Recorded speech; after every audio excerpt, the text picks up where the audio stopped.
$5짜리 콤보를 판매한다고 해서 찾아왔습니다. 맥도날드는 버거킹이 또 소닉이라는 패스트푸드 업체도 현재 감자튀김 $1에 제공하고 있고, 왜 이렇게 초저가 경쟁에 나선 걸까요?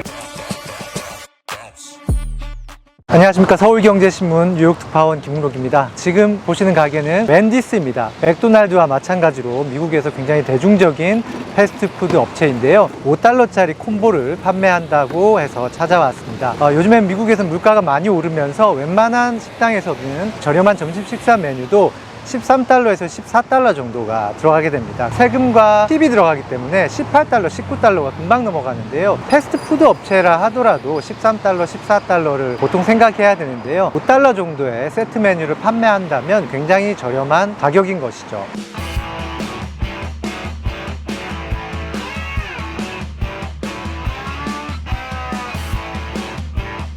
사실 이 정도로 낮은 가격은 자주 있는 프로모션은 아닙니다. 이번에 좀 유독 많이 나왔는데요, 웬디스에서는 $5짜리 세트뿐만이 아니고 매주 화요일 아침에는 $3짜리 아침 식사를 콤보를 세트로 구성해서 판매를 하고 있습니다. 초저가로 프로모션을 촉발한 곳은 바로 맥도날드입니다. 맥도날드는 이달 25일부터 맥치킨이나 샌드위치에다가 치킨 너겟이나 감자튀김, 음료 이런 거를 섞은 $5짜리 콤보 메뉴를 내놓겠다 이렇게 밝혔는데요, 경쟁업체인 버거킹이 곧바로 $5짜리 콤보 메뉴를 만들어서 판매하기도 했고요, 또 소닉이라는 패스트푸드 업체도 현재 감자튀김 $1에 제공하고 있고, 화요일 저녁마다 치즈버거를 50% 할인된 가격에 판매하고 있습니다. 왜 이렇게 초저가 경쟁에 나선 걸까요? 최근 들어서 저소득층의 씀씀이가 심상치 않기 때문입니다. 한 업체가 올 초 실시한 조사를 보면 연소득이 $50,000 이하인 가구들은 외식의 빈도를 줄이고 있다, 이렇게 응답한 비율이 25%가 넘었습니다. 물가가 계속 오르면서 외식을 덜 하는 것이죠. FB 운영업체인 다인브랜드의 CEO도 우리의 연소득이 $50,000 이하인 고객의 비중이 40에서 45%로 가장 큰데 그들이 외식 빈도를 줄이고 있다, 이렇게 얘기를 하기도 했습니다. 웬디스의 CEO도 연소득 $75,000를 기준으로 그 위에 있는 고객들은 지출이 아직까지 건전하다, 그런데 그 이하에 있는 고객들은 발걸음을 좀 줄이고 있다, 그래서 우리가 하는 일은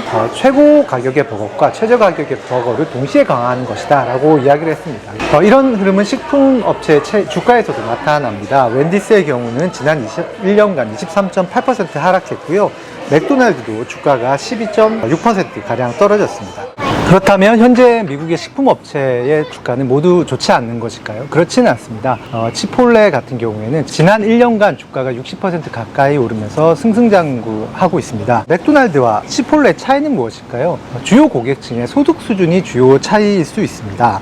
이 표를 보시면 현재 맥도날드와 치폴레를 주로 이용하는 고객들의 중간 소득치를 볼 수 있는데요, 오른쪽 표부터 보시면 잠재 고객층의 연소득을 얘기합니다. $70,000, $71,000로 맥도날드나 치폴레나 별 차이 없는 모습을 볼 수 있는데요, 반면에 현재 실제로 이용하는 고객들의 소득 중위값을 보면 맥도날드가 $64,000인 반면에 치폴레는 $78,000입니다. 치폴레는 최근 저소득층의 외식 빈도 감소의 영향을 상대적으로 덜 받는 것이죠. 그런데 이 지점에서 궁금해지는 것은 왜 유독 저소득층만 소득이 줄어들고 씀씀이가 줄어드는가, 중산층과 고소득층은 왜 씀씀이가 유지되는가입니다. 이는 최근에 미국의 주식 상승 그리고 집값 상승으로도 설명할 수 있는데요, 지난해에 이후에 미국의 주가가 많이 올랐죠. 주가가 오르면 주식 투자를 하는 분들의 자산은 늘어나면서 이를 바탕으로 씀씀이가 늘어나게 됩니다. 이른바 자산 효과인데요, 갤럽의 조사를 보면 현재 미국인들의 61%가 주식 투자를 하고 있는데 대부분 중산층 이상에 모여 있습니다.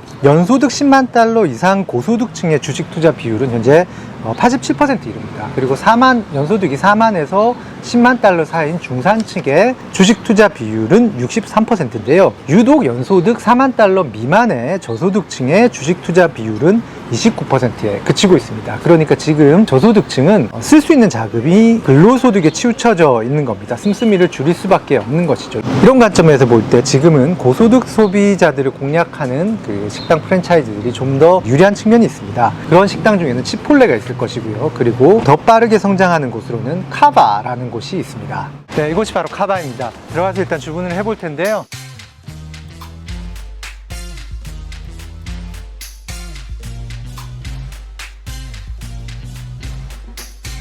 카바 같은 경우에는 연소득 $150,000를 넘는 고소득층이 전체 고객의 37%를 차지합니다. 주 고객층의 75%가 연간 7만 5천 달러를 넘는 중산층 이상입니다. 카바의 매출 성장세도 큰데요. 지난 분기 카바의 매출은 27%로 두 자릿수 성장을 했고 순이익도 753% 성장했습니다. 이에 힘입어서 주가도 가파르게 상승하고 있는데요. 지난 1년에만 카바의 주가는 110%, 올 들어서는 120% 상승했습니다. 지금 미국 경제에 대한 불확실성은 어느 때보다 큽니다. 만약 경제가 둔화한다면 이렇게 중산층 이상 고객을 대상으로 하는 카바나 치폴레 같은 기업들도 성장세가 둔화될 수밖에 없겠죠. 그렇지만 현 시점 미국 레스토랑 산업에서 양극화는 뚜렷해 보입니다. 어느 한쪽에서는 3달러, 5달러짜리 초저가 식사 세트를 내는 경쟁이 펼쳐지고 있고 한쪽은 그런 전쟁에서 비껴나 있습니다. 과연 맥도날드처럼 보다 대중적인 브랜드들이 가격 전쟁에서 승리를 해서 다시 성장의 역할을 쓸 수 있을지, 아니면 카바와 같은